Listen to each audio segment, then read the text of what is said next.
I am the voice. I will lead, not follow. I will believe, not doubt. I will create, not destroy. I'm a force for good. I'm a force for God. I'm a leader. I will defy the odds. I will set a new standard. I will step up. I will rise. I am the storm. I am a warrior.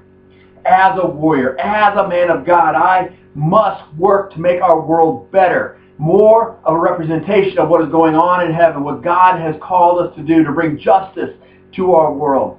My key verse is Micah 6:8. He has showed you, O man, what is good, and what does the Lord require of you, but to do justly, to love mercy, and to walk humbly with your God. And I seek to walk humbly with my God as I come before you, my noble brothers and sisters. And this week, to talk to you a little bit about justice reform. Hot topic in our world today. They're talking about justice reform across the nation. All sorts of great ideas. But the truth is, most of those representations, most of those concepts and ideas are all about how can we get some people out of prison? How can we make fewer crimes? And so then when they make these changes, they say, oh, look, our crime level dropped. Look how good we're doing, how effective our reforms are. But really, they never really dealt with the problem. All they did was pass the buck. We're just going to push them to the side. We're going to ignore them. We're going to push it away. What I want to call us to is true justice reform. So I invite you to visit us on our website, grmmuskogee.org. Go to our website, and on one of the tabs, our community training is some white papers. Check out our white paper on justice reform. There's a lot more ideas than I would take time to write about this today, but the point is, men and women of God, we have got to get involved with helping these men and women, not pushing them away, not ignoring them. Yes, they're going to seem dangerous sometimes. Yes, you're going to be a little scared and out of your element. But we have a class here called Getting Ahead When Getting Out. It's based on some Bridges out of Muskogee material they gave us. And we work with those who have felonies on their record. We help them learn new skills, new abilities.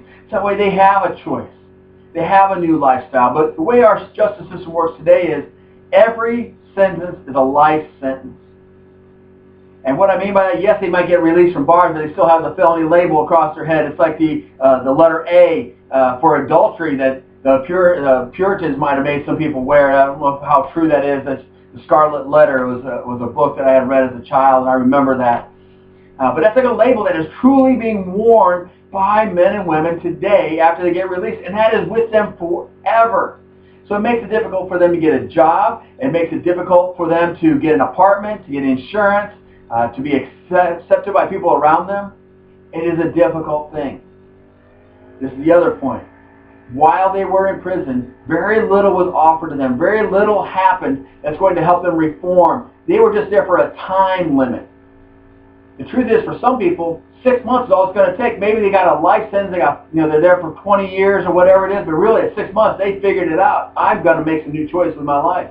Other people need to be there for life. They only got 6 months put in there. The judge says 6 months, but really, they need 20 years, 40 years, 50 years to get their mind right. Everyone is different. Yet we have this time limit to say, oh, that'll fix it. So my brothers and sisters in Christ, I want you to read through that white paper. Let me know your thoughts. And then go talk to your legislators. Say, we need to make some major changes. Those little changes you're talking about are actually going to make things worse.